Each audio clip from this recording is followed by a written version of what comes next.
Kunal, hi, morning. What's your own sense? It was a very good last week after all that volatility getting played out, but what's in store for us this week? And it was a slow short covering. So the data on the index futures was very, very staggering because for the last, I think, 3 or 4 days, we've seen almost like a 20 lakh unwinding on the index futures, which is a very substantial number. Because, prior to that, there's hardly been any major unwinding for the index, 0.5%, 1% plus minus for the indices. We were almost at 1,68,000 contracts, 1,68,000 contracts for the index 3 or 4 days back or the start of the previous week. And we ended the week, on Friday with almost 1,46 lakhs contracts. That's a good unwinding of 22 lakhs for the index futures. And this is not the only data because many of the larger cap names like Reliance, etc., I think many of these stocks have shown that unwinding. So it's not just index futures being unwound, it's the data which also gets replicated on the stock-specific futures. So that indicates that the markets should be in fine texture. The only cap or the ceiling for the markets which I'm seeing right now in terms of data is the put-call ratio. We are at 1.61 on the put-call ratio. Generally, we say that about 1.6 is where the market enters into a slight frothy territory, where the market caps the ceiling. You see a resistance of sorts for the indices, and that leads to some sort of a cool-off. So my expectation is that even if we start on a positive side, but assuming the put-call ratio remains at 1.6 or higher levels, you might see maybe an intraday selling, which could probably happen at high levels. Much like Friday, Kunal, are you seeing signs already that private banks and Reliance can push it further because the move already happened before the earnings came out? Yeah, absolutely, Asha. So, the data so far is very positive on those stocks which have run up higher.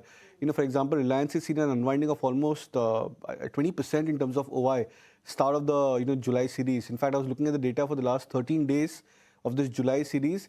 There has been 10 days where the stock has seen a constant unwinding. Only 3 days where there's been a very mild kind of a net open interest built up. So that tells you that there's been a huge unwinding which has happened. And going into the results, when these stocks see generally an unwinding, you generally expect the traders are trying to close their short positions and then waiting for the stock to maybe pan out post results, maybe into a gap up move, and then try and maybe initiate fresh positions end of the current expiry or the start of the next expiry. So I think for the next 3-4 days, I would sense that the pattern which was seen on Friday, large cap names making a comeback, that pattern should sustain.